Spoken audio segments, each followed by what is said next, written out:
आचरण के लिए अपना मानस तैयार करें।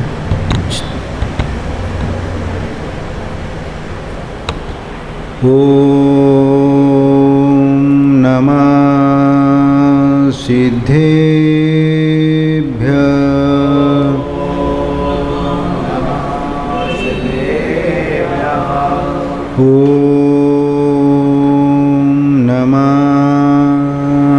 सिद्धेभ्यः।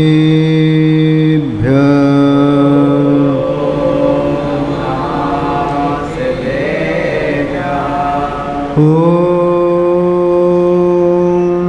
नमः सिद्धेभ्यः।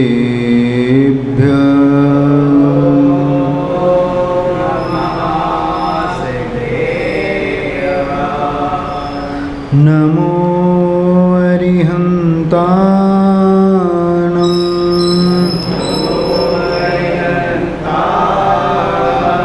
नमो सिद्धानं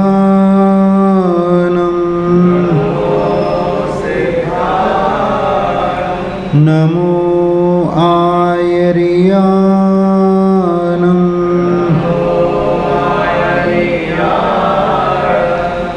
नमो उवज्झायानं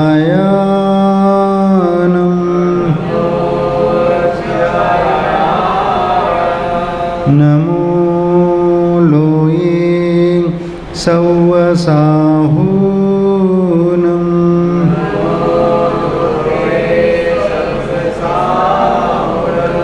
तेसो पंच नमो यारो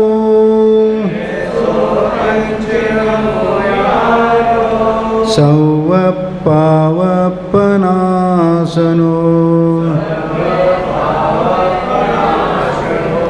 मंगलानं च सौवेशिं परमं हवै मंगलम् परमं हवै मंगलम्। जय बोलो देवादिदेवादिनाथ भगवान की जय बोलो देवादिदेव चिंतामणि पार्श्वनाथ भगवान की अहिंसा परमो धर्म की चारित्र चक्रवर्ती आचार्य शांति सागर महाराज की परम पूज्य संत शिरोमणि आचार्य गुरुवर विद्यासागर महाराज की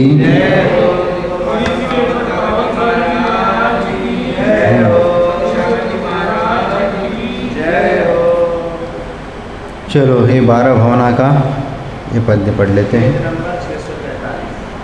बंदो श्री अरिहंत पद वीतराग विज्ञान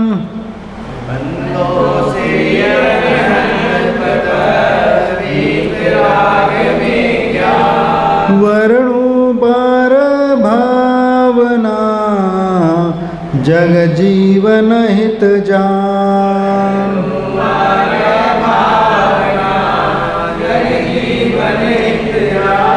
हाँ सीधा 5वीं भावना अनित्य भावना अन्यत्व भावना। मोह रूप मृग तृष्णा जग में मिथ्या जल चमके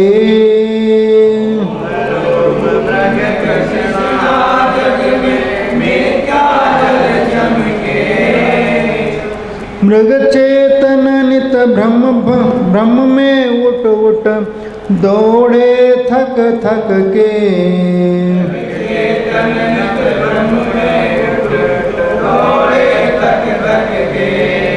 जल नहीं पावे प्राण गमावे भटक भटक मरता।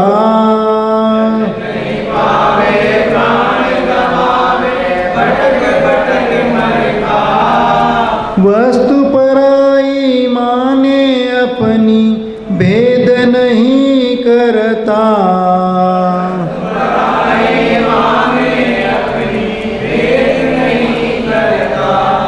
तू चेतन रुदेह चेतन यह जड़ तू ज्ञानी।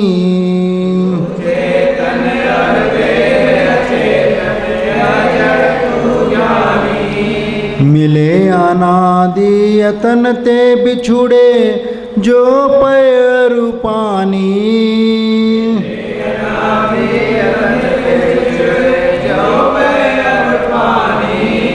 रूप तुम्हारा सब सो न्यारा भेद ज्ञान करना।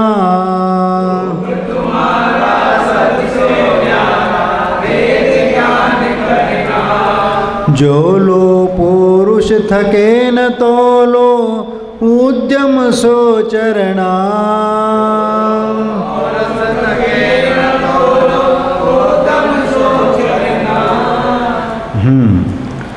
अब यहाँ पर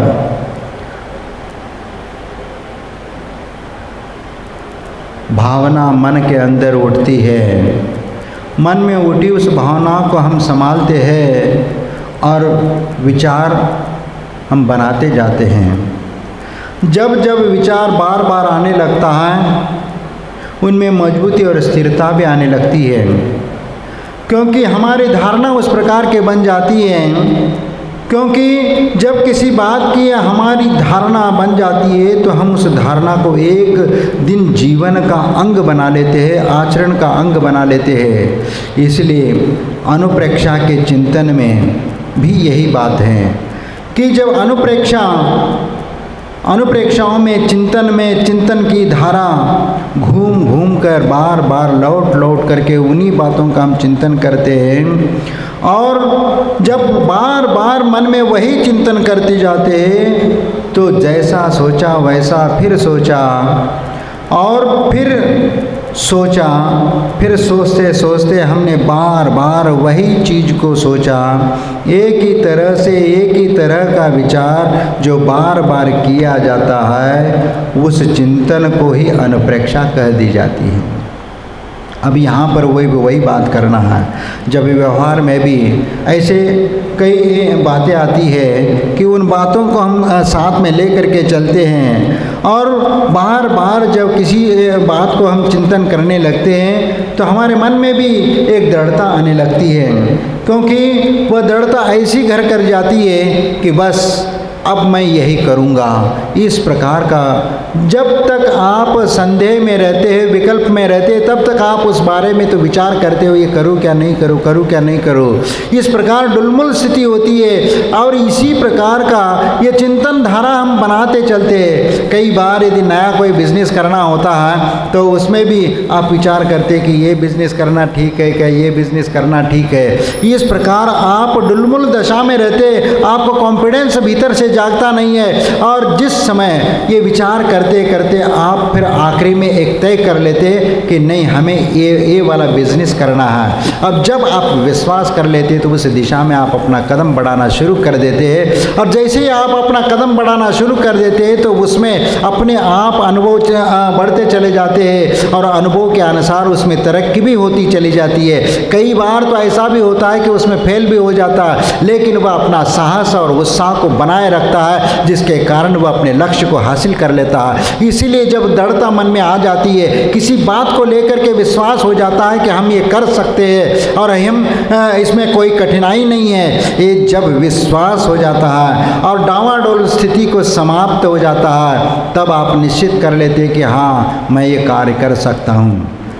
कई बार ये होता है कि दृढ़ता की बात आती है। एक ये बात भी हो जाती है कि जब कोई व्यक्ति किसी को मारने की बात करता है, जब वो मारने के बारे में विचार करने लगता है तो फिर पहली बार जब उसके मन में मारने की बात आती है तो अभी तक तो कभी अपने मारने का कभी विचार नहीं किया था, पहली बार मारने का है तो उसकी मानसिक दशा डावाडोल हो जाती है और विचार करने लगता है इसको मारूं क्या नहीं मारूं, मारूं क्या नहीं मारूं। और इस प्रकार डुलमुल स्थिति में और कई बार ये होता है कि वो उसका पीछे हट जाता है, भैया मारूंगा तो कहीं पुलिस न पकड़ जाए और ये न हो जाए, जेल न हो जाए, फिर घर का क्या होगा, परिवार का क्या होगा, आदि अनेक प्रकार के चिंतन उसके मन में आना शुरू हो जाते हैं। और इस प्रकार की स्थिति उनके लिए विकल्प पैदा करती है और ऐसी विकल्प के साथ इस प्रकार विचार करता करता एक बार वह यदि विचार करता है भैया मैं इसको अब ठिकाने लगाऊंगा, जब वह विश्वास कर लेता है तो ये संकल्प हो जाता है उसका, और संकल्प होते ही वह कार्य करने में आगे पीछे नहीं देखता। लेकिन जब इसी प्रकार की धारा जब उसके मन में बनी रहती है कि डावाडोल की स्थिति जब तक बनी रहती है, और एक अहिंसक व्यक्ति है, जब वह डावाडोल की स्थिति में इसमें आता है तो फिर वह विचार करता है, वह अपना चिंतन करता है, अपने विचारों में लाता है कि संसार एक विचित्र है। संसार के बारे में वह समझने लगता है कि अभी तक हमने कितने सारे भावनाओं को भाया, नित्य भावना, अशरण भावना को भाया, और संसार भावनाओं का चिंतन किया, और इसके साथ भी हमने एकत्व भावना का चिंतन किया। इन सब भावनाओं का चिंतन करते करते हमने जो भावनाएं की है उन भावनाओं को बार बार विचार करते हैं कि संसार में कौन किसका है, हम किसके लिए क्या करेंगे। यदि हम किसी को मारेंगे या वध करेंगे तो उसका पाप तो हमें ही मिलेगा, हमारे आत्मा को ही भोगना पड़ेगा। ये बाहरी लौकिक दंड जो मिलेगा वह तो अलग ही है, लेकिन किसी जीव को मारने का, हत्या का पाप तो हमें जो लगेगा वह हमें ही भोगना पड़ेगा। इसलिए वह विचार करता है कि मारूं क्या नहीं मारूं, क्योंकि परिस्थितियां ऐसी निर्माण हो जाती है और उसके कारण वह इस प्रकार निर्णय के लिए डामाडोल स्थिति शुरू में हो जाती है। फिर उसके उपरांत कहता है कि भाई इस आत्मा को तो कोई मार ही नहीं सकता, तो मैं उसको मार करके मैं अपना कर्म बंद क्यों करूं। इस प्रकार जब विचार करता है तो मारने का विकल्प वह छोड़ देता है और समता भाव रूपी अपने भीतर लाता है, और राग द्वेषादि कषायों को वह अपने भीतर से निकालता है, कम करता है, और समता सहिष्णुता आदि गुणों को वह धारण कर लेता है। और इस प्रकार जब ग्रहण कर लेता है तो उसमें अनित्य भावना का वह चिंतन कर लेता है, क्योंकि वह ये कहता है कि संसार में कोई हमेशा स्थिर नहीं है,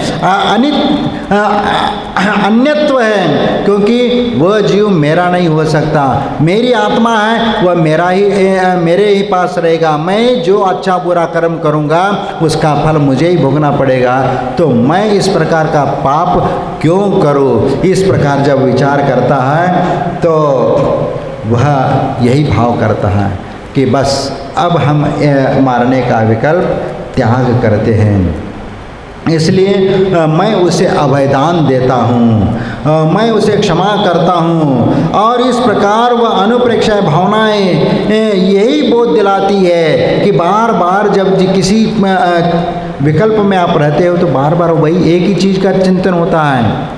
आप कभी कोई टेंशन में होता है या कोई ज़्यादा विकल्प में आता है तो देख लेना उसी एक ही चीज़ को बार बार वह दिमाग में आता है, दिमाग से नहीं जाता। इसलिए कई बार किसी को टेंशन हो जाता है, टेंशन में ब्लड प्रेशर भी बढ़ जाता है, ये सब बाह्य स्थिति हो जाती है, लेकिन उसका जो टेंशन का कारण है क्योंकि वो बार बार उसी के बारे में विचार करता है और बार बार जो घटना घटी है उस बारे में विचार करता है कि ये ऐसा किया है तो मुझे उसके साथ कैसा व्यवहार करना चाहिए। यदि घर में मियाँ बीवी के बीच में झगड़ा होता है तो वह टेंशन में रहता है और वो भी टेंशन में रहती है कि फिर दिन भर वही विकल्प ने ऐसे मारा, ये किया, ये गलत किया, ये किया, फिर वह उसमें ये करने लगता है कि उसमें मैंने किया, मैंने सही किया और उनने गलत किया मेरे साथ, ऐसे ये करने लगता है और कुछ अपशब्दों का भी प्रयोग कर लेता है। लेकिन जब शांत दिमाग से कभी वो सोचने लगता है तो वास्तव में उसको लगता है कि हमें भी ऐसा कठोर वचन बोलना नहीं चाहिए था। तब उसको एहसास होता है, फिर जा करके उसके ग्लानि के भाव हो जाते हैं और ग्लानि के भाव होने के उपरांत वह पश्चाताप करने लगता है। फिर जा करके उस व्यक्ति के सामने जा करके भाई गलती हो गई, क्षमा कर देना, इस प्रकार के भाव होते। कोई भी किसी का भी हो, यदि उसके द्वारा यदि शांत चित्त से जो किए हुए कर्म हमने हैं वह सही है क्या गलत है, एक निष्पक्ष हो करके यदि आप ये करोगे तो आपको मालूम पड़ेगा कि वास्तव में हमने अच्छा किया क्या गलत किया, इसका निर्णय स्वयं तुम्हारी आत्मा, तुम्हारा मन दे देगा। इसलिए हमें गहराई से जब उस चीज़ को हम समझते हैं तो अपने आप आपको एहसास हो जाएगा। और इसीलिए कई बार ये बात आती है कि जब कोई अध्यात्म को सीखने की बात आती है, कोई ग्रहण करने की बात आती है, तो आप गुरु के पास चले जाते हैं और गुरु के पास जा कर के कहते हैं कि गुरुदेव हमें कुछ सिखा दो, हमें कुछ बता दो, मुझे कुछ सीखना है और मुझे कुछ करना है और मुझे ध्यान करना है, और ध्यान करना है तो उसके लिए मुझे क्या क्या करना पड़ेगा ये मुझे थोड़ा सा समझा दो, मुझे थोड़ा सा मार्गदर्शन करा दीजिए। तो जब वह पहली बार सामने आ जाता है, भैया ध्यान की बात तो बहुत बात की बात है, पहला तो अपने इंद्रियों को पहला कंट्रोल में कर लो, इंद्रिय कंट्रोल करना पड़ेगा, उसके बाद ही मैं तुम्हें कुछ बता पाऊँगा। नहीं गुरुदेव आप जो चाहे बता दीजिए, मैं आप जैसे कहेंगे वैसे ध्यान करने को तैयार हूँ। अच्छी बात है, ध्यान करना चाहते हो। उन्होंने कहा कि भैंसे का ध्यान कर लो, भैंसे का ध्यान कर लो। तो उन्होंने कहा कि ठीक है गुरु यदि कह रहे हैं तो भैंसे का ध्यान कर लेते हैं। और वह गुरु ने बताया, जा करके वो बैठ गया। उनने कोई तर्क कुतर्क नहीं किया। गुरु ने बोला है तो ध्यान करने के लिए कहा है तो हमें ध्यान करना है, वह नहीं किया। क्योंकि ध्यान करने के लिए कोई भैंसा का ध्यान किया जाता है क्या? ऐसा तर्क और कुतर्क उनने नहीं किया और सीधा वो जा करके बैठ जाता है और भगवान के सामने बैठ करके या जंगल में जा करके बैठ के एक पेड़ के नीचे बैठ करके भैंसे का चित्र अपने आँखों के सामने लाता है। और भैंसे ऐसा है वैसा है, इतना मोटा है इतना बड़ा है, इसके सींग ऐसे है वैसे है ऐसे। दिन भर वह ध्यान लगाता है और ध्यान करते करते वो उसमें वह इतना तल्लीन हो जाता है कि शाम के समय उनके गुरु आते हैं देखने के लिए कि भाई शिष्य क्या कर रहा है ये देख तो लूँ। और जा कर के देखा तो अपने आप में वह तल्लीन होकर के बैठा है, मग्न है और अपने गहराई में डूबा हुआ है। तो गुरु ने आवाज़ लगा दी कि भाई चलो आ जाओ उड़ाओ। तो उनने कोई जवाब नहीं दिया। फिर वैसे ही गुरु और आवाज़ लगा दिया 2-4 बार, वहाँ से फिर भी कोई आवाज़ नहीं आई। फिर और 5-10 मिनट ऐसे निकल गए। उसके बाद आवाज़ लगा दी, हाँ गुरुदेव आता हूँ, हाँ गुरुदेव आता हूँ कह करके वो चुप हो गया। लेकिन फिर भी 10 मिनट हो गए, 20 मिनट हो गए, आधा घंटा हो गया, अभी तक वो आया नहीं। भैया क्या कर रहे हो? अब तुम्हारी परीक्षा पूरी हो गई, आ जाओ। गुरु मैं आने को तैयार हूँ, लेकिन क्या करें कि मेरे सिंह वह अटक गए हैं दरवाजे में, वह बाहर नहीं आ पा रहे। क्योंकि वह इतना ध्यान में लीन हो गया कि उसको अपने आप को सिर में सिंह मान लिया, अपने आप को भैंस मान लिया और भैंस मान करके ध्यान करने को कहा है। तो ध्यान में वह सिंह उसके आ रहे और वह मन में मन के द्वारा ही वह सिंह के द्वारा दरवाज़ा में अटक गया है ऐसा उसको। क्योंकि बड़े बड़े सिंह है तो सिंह दरवाजे से जा नहीं रहे इसलिए अटक रहे। अरे भाई सिंह बिंग कुछ नहीं है, तुम तो ध्यान करने के लिए बोला था, अब उठ करके आ जाओ। अब फिर उसने ध्यान से उठ करके देखा, अरे जाग गया। जागने के बाद देखता अरे मूल स्वरूप में आ जाता है। कहता ठीक है, गुरुदेव के पास पहुंच जाता है। तो बताइए गुरुदेव, मैं तो ये देख रहा था भाई कि ध्यान करना तुम्हें आता है क्या नहीं है, इसलिए मैंने देखा कि तुम कितना ध्यान कर सकते हो। लेकिन फिर भी आपकी परीक्षा पूरी नहीं हुई है, हमें अभी आपकी परीक्षा पूरी करनी है। मैं तो अभी स्नान करने के लिए जा रहा हूँ नदी के किनारे, तुम भी मेरे साथ चलो। और तुम भी मेरे साथ चलो कह करके उसको साथ में ले करके वह नदी के किनारे चले जाते हैं। और नदी के किनारे जा करके वह गुरु तो अपने वस्त्र वगैरह उतार करके वह नदी के बीच में उतर जाता है स्नान करने के लिए, और नदी के बीचों बीच में चला जाता है। और नदी के बीचों बीच में जाने के उपरांत उसको कह दिया कि भाई तुम भी आ जाओ, स्नान कर लो। वह भी उतर जाता है नदी के और थोड़ा सा हाथ पांव हिलाते हुए वह आगे तक पहुंच जाता है। गुरु कहते कि आ जाओ इधर और पास में आ जाओ। और वह गुरु के पास जाता है। जैसे ही वह गुरु के पास आया तो गुरु ने उसकी गर्दन पकड़ करके उसको डुबोना शुरू कर दिया। जैसे ही डुबोना शुरू कर दिया वैसे वो छटपटाने लगा। एक सांस लेने के लिए वो तड़पने लगा और सांस लेने के लिए तड़पने लगा तो वह उसको दम घुटने लगा तो छटपटाने लगा और थोड़ा सा ऊपर उठा के दोबारा और दबा दिया तो सांस लेने को फुर्सत ही नहीं मिली। और फिर तो इसको आ गया गुस्सा कि अरे इनके पास तो मैं ध्यान लगाने के लिए आया और ये तो मुझे मारने में लगे, पानी में डुबो करके मारने में लगे। और आ गया गुस्सा। तो आओ देखा न ताव देखा और पूरा एक धक्का लगा करके गुरु को धक्का लगाया और एक सांस लेने के लिए ऊपर आकर के खड़ा हो जाता है और एक दीर्घ सांस लेकर के वह गुरु से कहता है, तुम कैसे गुरु हो? तुम तो मुझे डुबो करके मारना चाह रहे हो। गुरु ने कहा कि नहीं, मैं तुम्हें मारना नहीं चाह रहा था, मैं ये देख रहा था कि तुम जिस लगन के साथ, जितने उत्साह के साथ और जितनी स्फूर्ति के साथ तुम्हें मुझे धक्का लगा करके एक श्वास लेने के लिए तड़प रहे थे और धक्का लगा करके और तुम एक श्वास लेने के लिए ऊपर आ गए, तो जिसमें इतनी स्फूर्ति थी, जितना ताकत था, जितना लगाव था, उतनी ताकत और उतना लगाव, उतनी स्फूर्ति तुम्हारे भीतर परमात्मा को पाने की हो तो तुम ध्यान कर सकते हो। उतना लगन, उतना उत्साह तुम्हारे भीतर हो तो तुम ध्यान लगा सकते हो। अन्यथा इतनी इस प्रकार का उत्साह और ताकत यदि इस प्रकार का नहीं है तो तुम ध्यान नहीं कर पाओगे। नहीं गुरुदेव, आप जैसा कहेंगे वैसा ही करूँगा, ऐसा कह करके गुरु के चरणों में वह नतमस्तक हो जाता।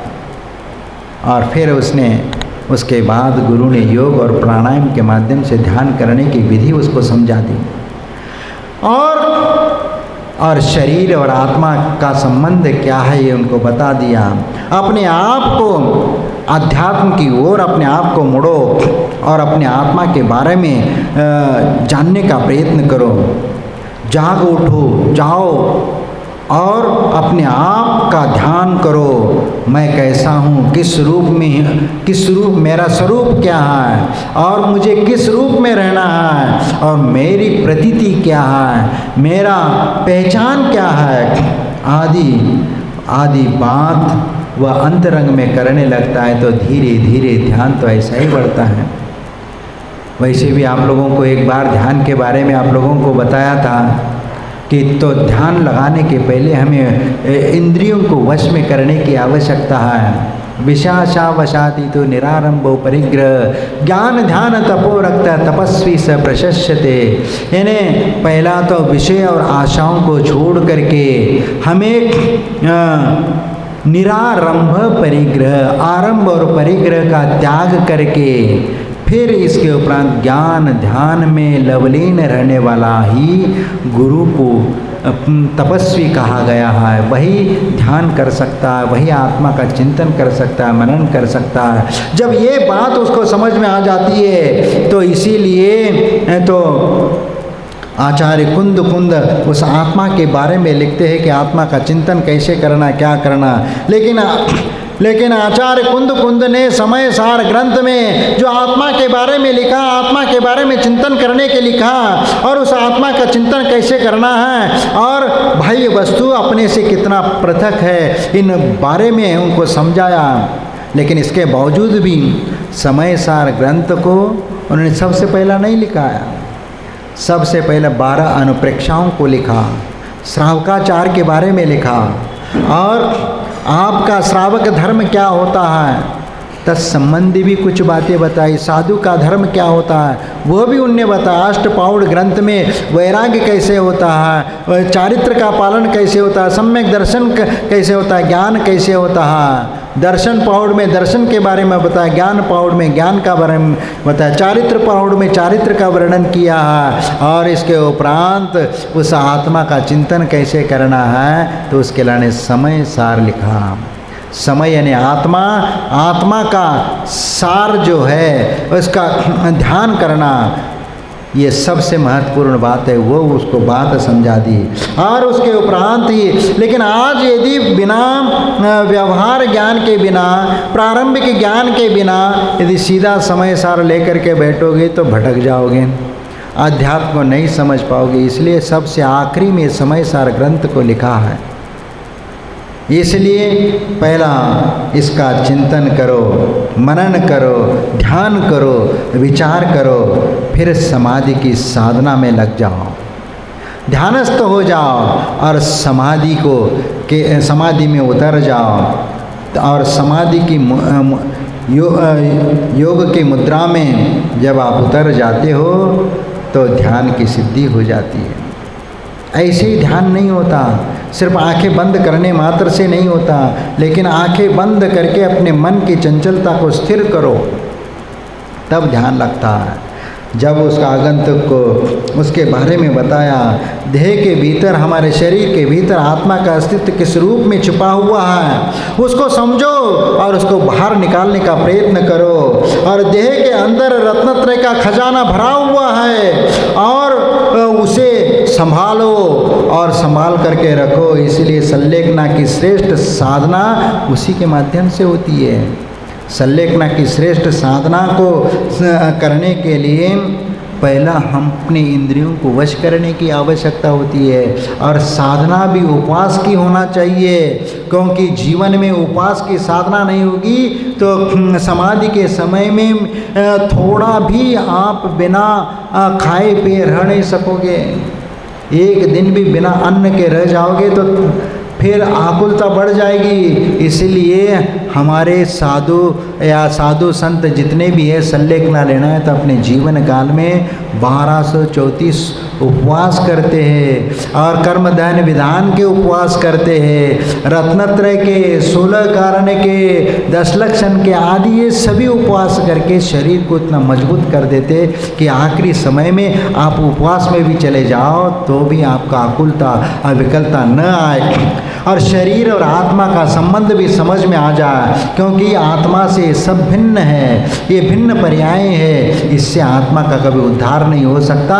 लेकिन आत्म साधना के लिए इस शरीर का साधन करना यह महत्वपूर्ण है। शरीर का उपयोग करो, आत्म साधना के लिए करो और त्याग तपस्या के माध्यम से अपनी इंद्रियों को वश में करो और इंद्रियों को वश में करके अपने मन को एकाग्रता से लगाओ आत्मा में और आत्मा के चिंतन में लग जाओगे तो फिर उस समाधि में उतर जाओगे। और जब आप अपने समाधि में उतर जाओगे तो वह एकत्व भावना का चिंतन आपका शुरू हो जाएगा, क्योंकि एकत्व की भावना जब अन्यत्व की भावना हो गई, क्योंकि अन्यत्व की जब एकत्व की भावना हो गई तो अन्य की भी बात आएगी, क्योंकि एकत्व यानी मैं अकेला हूँ ये हो गया, लेकिन ये दूसरे कौन हैं? हमारे परिवार के लोग, जो बीवी बच्चे हैं, माता पिता है, ये कौन है?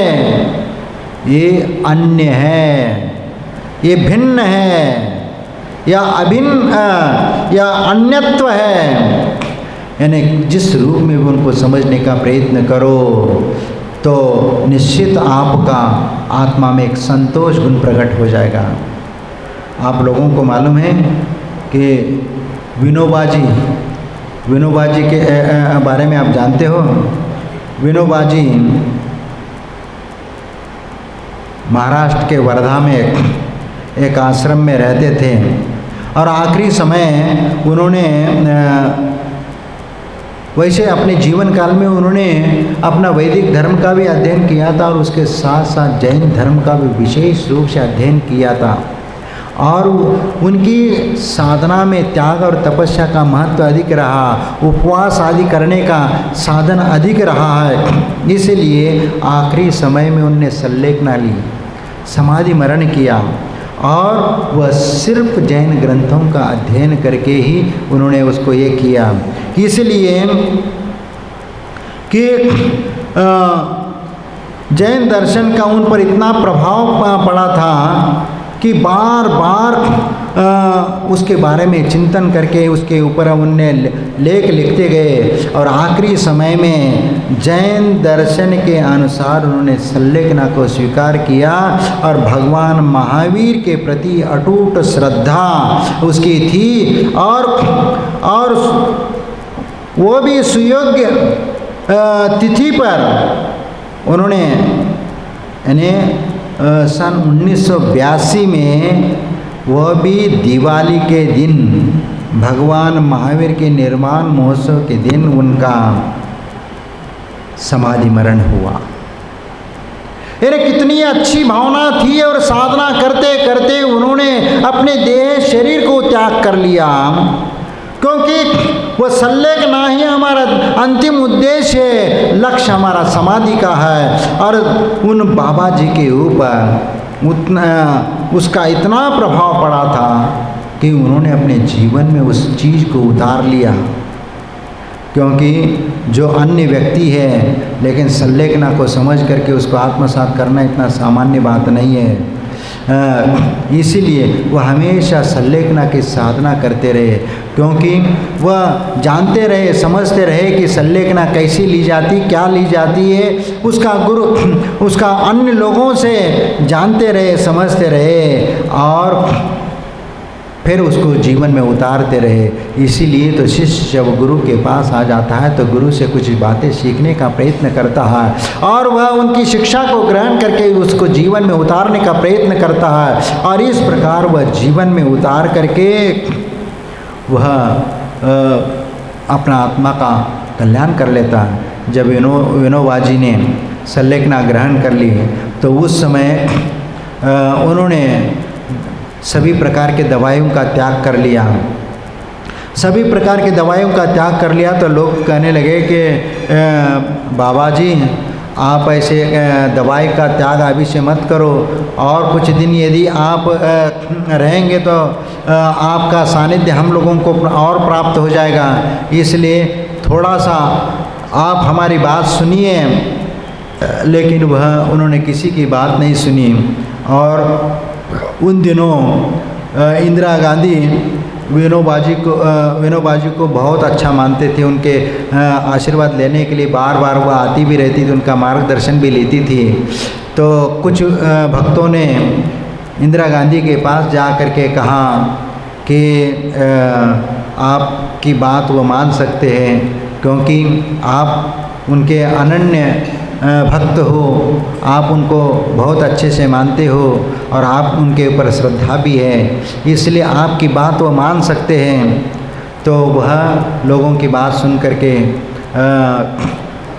वह वहाँ से आती है वर्धा और विनोबा जी का दर्शन करने के लिए पहुँच जाती है और विनोबा जी का दर्शन करने के करके वह उनसे निवेदन करती है, प्रार्थना करती है कि बाबा जी अभी आपका इस देश के लिए आपको बहुत ज़रूरत है और आपका सानिध्य भी हम लोगों के लिए आवश्यक है, इसलिए दवाई वगैरह अभी आप उसको बंद न करें और कुछ उनको लेते रहें ताकि और अधिक समय तक आपका सानिध्य हम लोगों को प्राप्त हो जाएगा और सब लोग उनको सानिध्य का लाभ हो जाएगा। इसलिए थोड़ी सी सब लोगों की भावनाओं को दया करके आप दवाई लेना शुरू कर दें। जब इंदिरा गांधी ने पूरी बात उनने कही, देश के लिए भी आपकी ज़रूरत है और समाज के लिए भी ज़रूरत है और आपके भक्त लोगों के लिए भी आपकी ज़रूरत है, लेकिन विनोबा जी ने उसको माना नहीं। एक मंद मुस्कान करते हुए वह इंदिरा गांधी को कहा कि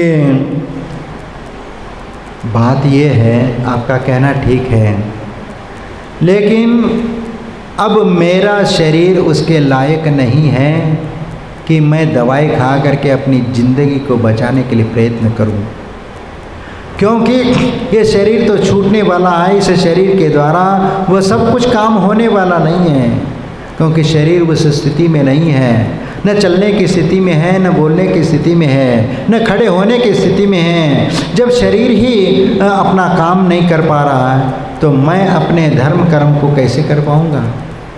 इसलिए मैं समाधि मरण को मैं ग्रहण कर रहा हूँ। इसलिए आप लोग निश्चिंत रहिए, क्योंकि इससे मेरी आत्मा की भलाई हो जाएगी और वैसे भी आप लोगों के लिए एक आदर्श भी मालूम हो जाएगा कि अंत में हमें भी संलेखना धारण करनी, समाधि को ग्रहण करना है और आप भी उसी प्रकार की समाधि करके अपना आत्मा का उद्धार कर सकते हो। इस प्रकार उनको संबोधित किया, लेकिन अपने उस संकल्प से वह डिगे नहीं और आखिरी में शांतिपूर्वक शरीर का विसर्जन किया और ध्यान के साथ अपने शरीर को विसर्जन कर लिया। इसलिए अब मेरे और प्रभु के बीच में दवाई और दबाव का कोई संबंध नहीं है। ये जब धारणा बना दी तो ये सब पूरी बात उस समय समाचार जगत में निकल गया था। ये उनने विनोबा जी ने क्या कहा और इंदिरा गांधी ने क्या कहा, ये सब बातें पेपर में निकल गई उस समय। इसलिए उस समय जो उनका एक दृढ़ता और संकल्प था वह तो ऐसा ही नहीं आया। उसका चिंतन तो जिंदगी भर उनने कितना किया होगा, तब आखिरी समय में इतना मन स्थिर हो जाता है। इसलिए विनोबा जी ने आखिरी में समाधि ले ली, संलेखना को ग्रहण कर लिया। इसलिए हमें अपने आत्मा के बारे में उसका चिंतन और मनन करना चाहिए। इसलिए जिसको हमने अंतस्थल को छू लिया तो परमात्मा को पाने में कोई देर नहीं है, क्योंकि बस उसको ही तो छूना है। क्योंकि आप अपने शरीर के बारे में कभी भिन्नता के बारे में विचार किया? देखो, जब किसी को केवल ज्ञान की प्राप्ति होगी तो एक अंतर मुहूर्त में ही होगी, और वह भी अन्यत्व भावना का चिंतन करने से ही होगा। सिर्फ इतना हमें सोचना है कि ये शरीर हमारा पड़ोसी है, शरीर हमारा पड़ोसी है। इतनी भावना हमारे भीतर यदि जिस समय जागृत हो जाएगा तो समझ लेना तुम उस आत्मा के बारे में अच्छे से समझने लग गए। क्योंकि शरीर और आत्मा का संबंध ये भिन्न है और ये पृथक है, इनकी एकता कभी हो नहीं सकती। लेकिन अनादिकाल से शरीर और आत्मा का संबंध एक साथ जुड़ा हुआ है।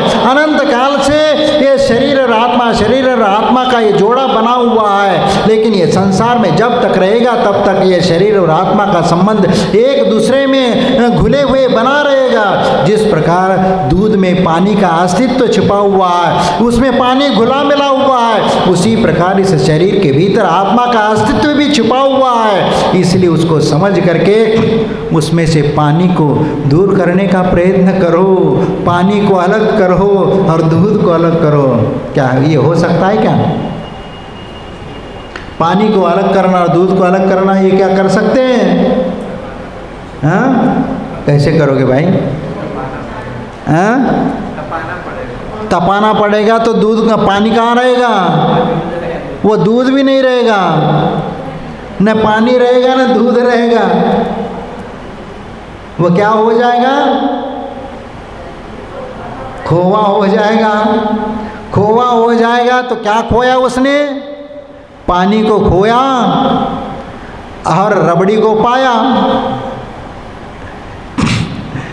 तो फिर यहाँ पर बात कहाँ पर आएगी? क्योंकि शरीर और आत्मा इन दोनों का घनिष्ठ संबंध है, लेकिन पानी का अस्तित्व अलग है, जन्म से ही है, दूध के साथ ही उसका अस्तित्व है। इस प्रकार अनादिकाल से इस आत्मा का संबंध शरीर के साथ अनादिकाल से है। जिस प्रकार दूध और पानी का संबंध है, उसी प्रकार इस शरीर और आत्मा का संबंध अनंत काल से है। लेकिन इस शरीर में से आत्मा को हमें अलग करना है। कैसे करोगे भाई? हमारे आचार्य कहते हैं कि एक हंस पक्षी है, उस हंस पक्षी की चोंच में इतनी एक विशेषता होती है कि उसको दूध सामने रख दीजिए, दूध में से दूध को ग्रहण करता है और पानी को छोड़ देता है। उसकी चोंच में ऐसी विशेषता है, सिर्फ वो दूध को ग्रहण कर लेता है और पानी को छोड़ देता है। ये शास्त्रों में कहा है। तो वैसी क्षमता हमारे भीतर हंस के समान हमारी दृष्टि होना चाहिए। सार सार को ग्रहण करो, निस्सार को छोड़ो।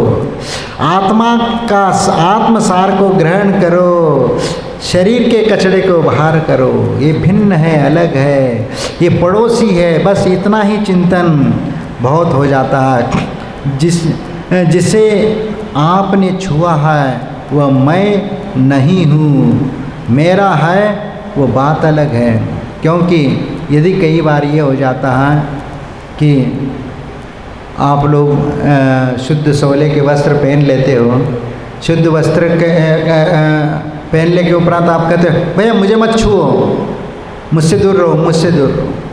क्यों भाई, क्यों नहीं छू? और उन्होंने आपको छू लिया तो आप क्या बोलते हो? अरे छू लिया तुमने, छू लिया, कपड़े छू लिया या मुझे छू लिया। छूने की बात यहाँ पर आ जाती है, लेकिन वास्तव में क्या उसने छुआ आपको? एक व्यवहार की बात अलग है, लेकिन जिनसेन आचार्य के बारे में ऐसा लिखा जाता है तो बचपन में ही उनके भीतर एक अध्यात्म ऐसा छुपा हुआ था। एक बार अपने दोस्तों के साथ वह खेल रहे थे और खेल रहे थे तो आपस में एक चैलेंज हो गया कि जो मुझे छू लेगा मैं उनको मिठाई खिला दूंगा। जिनसे जो बचपन में थे तो लड़कों ने कहा कि ठीक है। वो आगे आगे दौड़ने लग गए, पीछे पीछे ये दौड़ने लग गए और उसमें वो दौड़ते दौड़ते आगे गए, लेकिन उसमें से एक बच्चा था वो तेज़ी से दौड़ करके आगे चला गया और उनको रोक दिया और उसका हाथ पकड़ लिया। अब उन्होंने कहा कि मैंने तुम्हें पकड़ लिया। और इसके साथ फिर और बच्चे भी आ गए, उनने कहा कि मैंने भी पकड़ लिया, मैंने भी आपको सिर को छू लिया, किसी ने पैर को पकड़ लिया, किसी ने हाथ को पकड़ लिया, किसी ने बालों को पकड़ लिया। कह लगे हमने अब आपको पकड़ लिया। उसने कहा कि भाई आपने मुझे नहीं पकड़ा, आपने मुझे नहीं पकड़ा, तुमने मेरे हाथ को पकड़ा है, तुमने मेरे पैर को पकड़ा है, तुमने मेरे सिर को पकड़ा है, तुमने मेरे बालों को पकड़ा है, तुमने मुझे पकड़ा कहाँ है? हाँ, पकड़ा नहीं है। अरे भाई मेरी आत्मा तो भीतर है, वो तो किसी के पकड़ में नहीं आ सकती भाई। यानी बचपन में ही उनके भीतर अध्यात्म छुपा हुआ था। ये बात करते हैं जब यह शरीर ही हमारा नहीं है, वो शरीर ही किसी के द्वारा पकड़ में नहीं आ सकता, तो शरीर हमारा कैसे हो सकता है? जब यह अध्यात्म जब सबके भीतर आ जाएगा तो फिर क्या बात है? वह अनुभव, वह चिंतन और मनन कितना उच्च कोटि का हो जाएगा, ये विचार करो। क्योंकि उपसर्ग की दशा में केवल ज्ञान प्राप्त हो जाता है। क्यों होता है? आप लोगों को मालूम है कि पांडवों के ऊपर उपसर्ग हुआ था। लोहे के आभूषणों को गर्म करके आभूषणों को पहनाया गया, पूरा शरीर जल करके ये हो गया, सब मांस जल करके हड्डियां भीतर से दिखने लग गई, हार्ट भीतर से दिखने लग गया, फिर भी टस से मस नहीं हुए और वह ध्यान में लीन होकर के उसी में उनने अंतर मुहूर्त में केवल ज्ञान को प्राप्त कर लिया और निर्वाण को प्राप्त हो गए। सिर्फ नकुल और सहदेव को छोड़ करके, क्योंकि उनके मन में एक शल्य उत्पन्न हो गया कि इतना उपसर्ग मेरे भाई लोग कैसे सहन कर रहे होंगे, और वह सर्वार्थ सिद्धि तक पहुंच गए। और यही गजकुमार मुनि को तो एक माथे फिरू, एक दिमाग से पागल कहो या मोह माया का नतीजा कहो, क्योंकि उसके साथ जिसकी शादी तय हुई थी और ये छोटी उम्र में ही 12-14 साल की उम्र में गज कुमार मुनि उनके साथ शादी तय हुई थी और उसके पहले इनको वैराग्य हो गया शादी होने के पहले और ये दीक्षा लेकर के चले गए। उसका बाप को बहुत गुस्सा आ गया। अरे अब मेरी लड़की का क्या होगा, कौन शादी करेगा। और इस स्थिति में अब वह उनको ढूंढता हुआ चला गया और जंगल में एक स्थान पर ध्यान में बैठे हुए थे। ध्यान की दशा में देखकर उनको गुस्सा आ गया। अब गुस्सा आ गया तो देखता हूँ कितना ध्यान करते हैं। उन्होंने क्या कर लिया, सिर के ऊपर ही शेगड़ी जला दी, यानी पत्थर लगा दिए 1-2 और उसके ऊपर शेगड़ी जैसा बना दिया और उसको चाय बनाने लग गए या कोई भात पकाने लग गए। और इस प्रकार रोंगटे खड़े हो जाए, पूरा सिर जलता जा रहा है।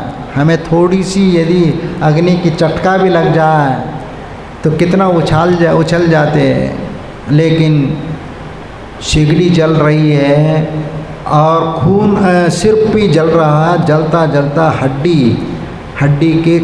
हड्डी भी जल गई और हड्डी के भीतर जो ब्रेन है वो ब्रेन भी जलने लगा और उसी समय प्रायोगमन मरण हो गया और उनको भी सद्गति प्राप्त हो गई। क्योंकि वह गज कुमार मुनि भी वह धधकती शेगड़ी के द्वारा भी उसको चलायमान नहीं कर सके और उसी में उनको केवल ज्ञान उत्पन्न हो गया और मोक्ष को प्राप्त हो गए। ये होता उपसर्ग के समय भी धैर्य और गंभीर बनाए रखना। और यही तो आत्मा ज्ञाता दृष्टा है और वह अपने आत्म स्वभाव को जानता है और देखता भी है। इसीलिए दिखने वाला सृष्टा नहीं, देखने वाला सृष्टा है। क्योंकि मैं ज्ञाता दृष्टा स्वभावी हूँ और जो ज्ञाता दृष्टा स्वभावी होता है वह देखने वाले का तो सृष्टा हो सकता है, लेकिन दिखने वाले जगत का सृष्टा नहीं। क्योंकि गुरुवर ने कहा है कि यह तो कुछ दिख रहा है, यह तो कुछ भी दिख रहा है, सो मैं नहीं हूँ और मेरा भी नहीं है। ये आँखें मुझे देख नहीं सकती, मुझ में देखने की शक्ति है, उसी का मैं सृष्टा हूँ, सभी का मैं दृष्टा हूँ, इसीलिए मैं सभी का दृष्टा हूँ। जब इस प्रकार अध्यात्म की बात हमारे भीतर अपने जीवन के साथ जुड़ जाती है तो रग रग में श्वास में वह अध्यात्म झलकता है, वह निग्रंथता हमारे भीतर झलकने लगती है और आचार विचारों में पवित्रता आने लगती है और वह आत्मानुभूति भी होने लगती है और वीतरागता के साथ हमारा जीवन जुड़ जाता है और अध्यात्म का आनंद अपने भीतर आने लगता है। इसीलिए पढ़ने मात्र से कुछ नहीं होता, पढ़ के सिर्फ शास्त्रों का अध्ययन हो सकता है, ज्ञान हो सकता है, लेकिन आत्मा का ज्ञाता दृष्टा बनना ये बहुत दुर्लभ है। और ये जो प्राप्त कर लेता है तो उसकी बात ही यार निराली होती है। और इसीलिए जो भी वस्तु होती है वह पराया नजर आने लगती है, हमारे भीतर वह अध्यात्म जगने लगता है। इसलिए समय सार में एक गाथा आचार्य कुंद स्वामी ने कही है, जह नाम को विपुरुषो परदव्य मिनंति जानिदुम चयदी तह सव्य पर भावे नाऊ न विमुंच दे नानी। यानी जिस प्रकार कोई पुरुष यह पर द्रव्य है ऐसा जानकर उसे छोड़ देता है, उसी प्रकार ज्ञानी जीव समस्त परभावों को छोड़ करके परभावों को ये पर है ऐसा जान करके उनको छोड़ देता है। और यह बात तो टीकाकारों ने इसका वहाँ पर स्पष्ट किया है, क्योंकि वहाँ पर टीकाकार में इस ग्रंथ की टीका में लिखा हुआ एक उदाहरण दिया है कि हम सब पर कैसे है। अपना ये शरीर भी नहीं, कपड़ा तो बात अलग है, अपना शरीर भी अपना नहीं है। ये अध्यात्म की बात होती है। जिस समय एक उदाहरण वहाँ पर दिया है, ये धोबी प्रतिदिन वहाँ पर नदी के घाट पे आ करके कपड़े धोता है और वह सुखा करके अपने मालिक को दे करके आता है। लेकिन वहाँ पर कपड़े धोने के लिए जो आते हैं वह किसी एक व्यक्ति का नहीं आता है, वहाँ बहुत सारे लोगों का कपड़ा आ जाता है और वो पूरा इकट्ठा करके लेकर के आ जाता है और उसके उपरांत वह नदी के किनारे आ करके धो करके स्वच्छ करके वापस जा करके दे देता है। और उसके उपरांत यदि किसी का बांटते समय जिसका वह कपड़ा है उसको बांटते समय गलती से भी यदि किसी को बट जाता है तो कई बार यदि गलती से वह पेन भी लेता है अपना समझ करके, लेकिन जब वह स्वयं व्यक्ति उस वस्तु के पास उस कपड़े के पास आ जाता है तो कहता साहब ये कपड़ा तो मेरा है। क्यों? ये तेरा कैसा हो गया? ये तो मेरा है। नहीं, कॉलर के पास निशान लगा हुआ है, हमारा नाम लिखा हुआ है, देख लीजिए। वह कपड़ा खोल करके देखता है, अरे उसका नाम लिखा है, उसका विश्वास होगा ये हमारा नहीं है, ये उसका है। उसी प्रकार यह आत्मा का नहीं है, ये पर का है। ये पर का वह पर वस्तु का है। ये भेद विज्ञान जब हो जाता है तब अध्यात्म जागृत हो जाता है। इसीलिए जहाँ दे अपनी नहीं तहाँ न अपना कोई, घर संपत्ति पर प्रकट है, पर है परिजन लोय। जब शरीर ही हमारा नहीं है तो वहाँ पर ये तहाँ वहाँ पर हमारा कौन हो सकता है? कोई भी नहीं हो सकता। घर परिवार के लोग, घर संपत्ति पर प्रकट है, पर है परिजन लोय। घर की संपत्ति, घर बार दुकान मकान आदि और परिजन भी, ये भी पर है, ये मेरे नहीं है। इस प्रकार की जब भावना जाग जाती है तो अपने आप वह समझ जाता है कि ये सब पर वस्तुएं हैं। इसीलिए अब हम उस बारे में विचार करते हैं। मोह रूप मृग तृष्णा जग में मिथ्या जल चमके। देखो, जब यह ड्रेस के भांति अपने आप को भिन्न समझता है, अपना अलग समझता है, उसी प्रकार अब मोह रूप मृग तन जग में मिथ्या जल चमके। अब देखो, अब 12 भावनाओं का अभी जो हमने पाठ किया था उसका अब हम अर्थ यहाँ पर देखते हैं। देखो, मोह रूप मृग तृष्णा जग में मिथ्या जल चमके। देखो, मोह रूपी मृग तृष्णा रूपी जग में वह मिथ्या जल को देख करके वह दौड़ लगाता। मृग चेतन नित भ्रम में उठ उठ दौड़े थक थक के। यानी जिस समय गर्मी के समय में रेगिस्तान में यदि कोई मृग यदि भटक रहा है, वो प्यासा इतना प्यासा हो जाता है, पानी कहीं पर भी नज़र नहीं आता, वह और आंखें अपने दूर तक लगा करके वह देखता है कि पानी कहीं आगे मिल जाएगा, आगे मिल जाएगा। उसको आकाश टिका हुआ जो था उसको देख करके उसको लगता है कि पानी वहाँ पर है, और पानी वहाँ पर है, इसलिए उस पानी को प्राप्त करने के लिए वह दौड़ लगाता है और दौड़ लगाता चलता है, दौड़ लगाता चलता है और सुबह से शाम तक दौड़ता चला जाता है, दौड़ता चला जाता है। लेकिन वह एक ब्रह्मजाली था जिसको ये पानी समझ करके दौड़ रहा था। वह पानी तो जितना आगे आगे चलते चले जाते उतना वह दूर होता जा रहा था, वह पास तो आ ही नहीं रहा था। और दौड़ते दौड़ते शाम तक वह थक जाता है और वहीं पर वह बेहोश होकर के गिर जाता है और अपने प्राण समाप्त कर देता है। यह है मृग चेतन नित भ्रम में उठ उठ दौड़े थक थक के, जल नहीं पावे प्राण गवावे भटक भटक मरता। देखो ये मोहरूपी मृग, यह मोहरूपी मृग यानी हम तृष्णा जग में, तृष्णा इस दुनिया में प्यास लगी है, मिथ्या जल चमके, मिथ्या इन भ्रम, भ्रम करने यानी भ्रम जाल आपको एक लग रहा है क्योंकि वह मिथ्या है। जो जल जैसा लग रहा है वह जल नहीं है, वह तो जल का आभास मात्र है, इसलिए मिथ्या जल चमके। मृग चेतन नित भ्रम में उठ उठ दौड़े थक थक के।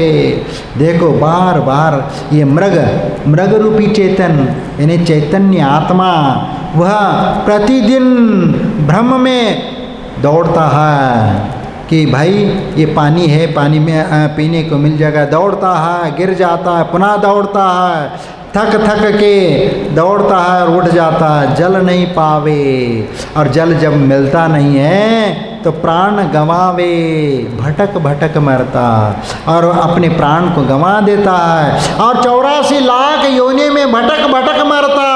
बार बार वह जन्म लेता और बार बार मरण को प्राप्त कर लेता है और पुनः जन्म लेता और पुनः मरण को प्राप्त है। इस प्रकार वह जन्म मरण के चक्र में वह उलझ जाता है। वस्तु पराई माने अपनी भेद नहीं करता, और वस्तु पराई है लेकिन माने नहीं।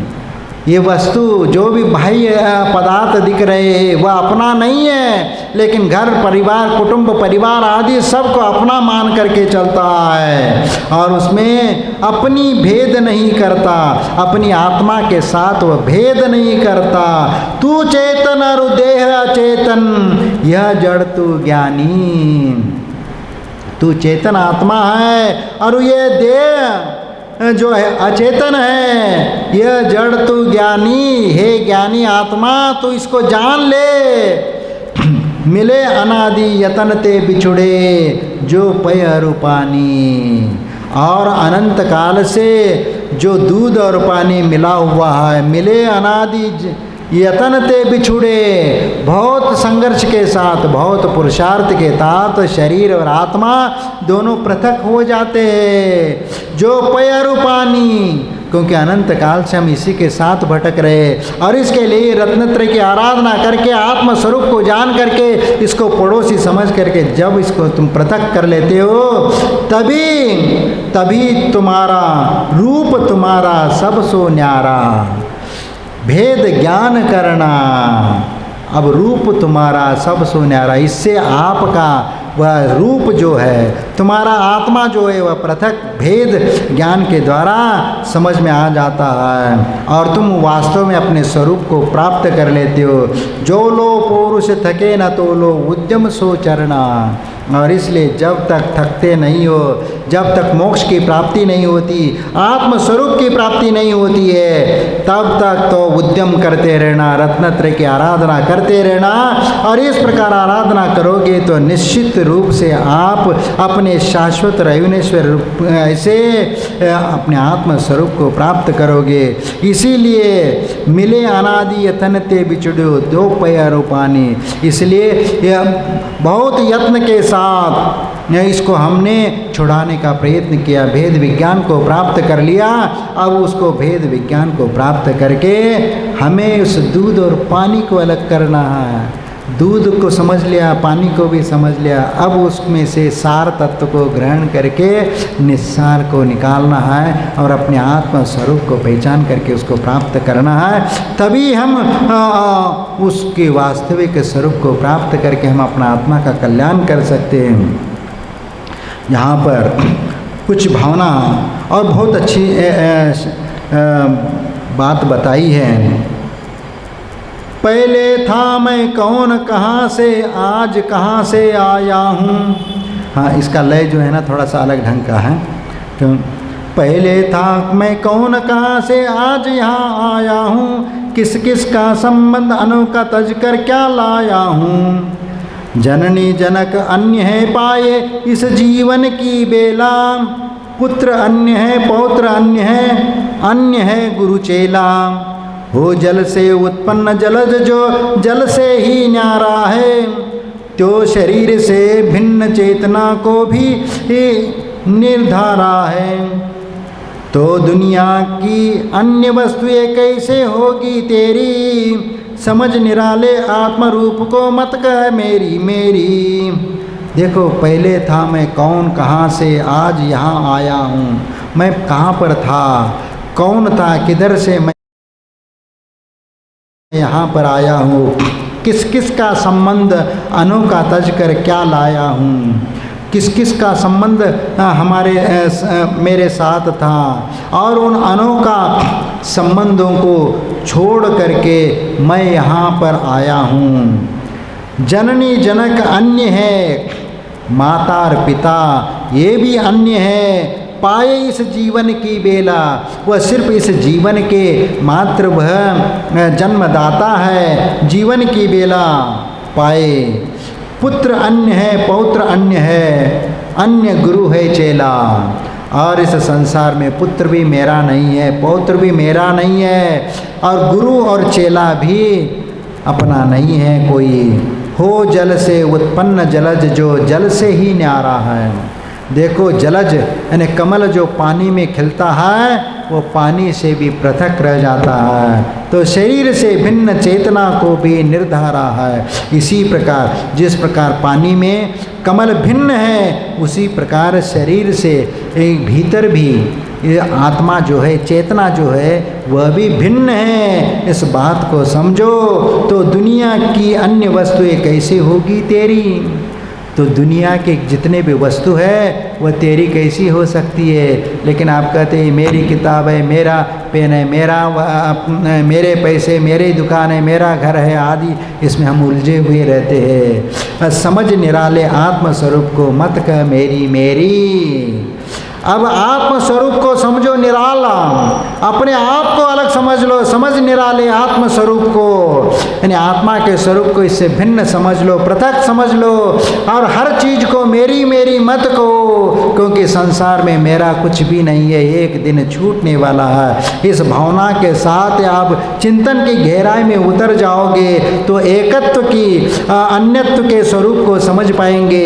निश्चित ही आपको बोध प्राप्त हो जाएगा, ज्ञान हो जाएगा कि आत्मा का स्वरूप क्या है, शरीर का धर्म क्या है, और आध्यात्म का आनंद क्या है। और जीवन में इसी पर्याय में और इसी परिस्थिति के साथ हम अपना अध्यात्म को ढूंढ सकते हैं। शरीर और आत्मा के पृथक संबंध को समझ करके, उससे पृथक करके हम आत्मचिंतन में लग जाते हैं। और जब इस आत्म स्वरूप को आप समझ जाएंगे तो निश्चित उस आत्म स्वरूप की प्राप्ति एक ना एक दिन अवश्य हो जाएगी, क्योंकि भेद विज्ञान से ही हमारे लिए आत्म स्वरूप की प्राप्ति होती है। इसलिए सबसे पहला भेद विज्ञान होना जरूरी है, और भेद विज्ञान होते ही तुम्हारा मार्ग प्रशस्त हो जाएगा।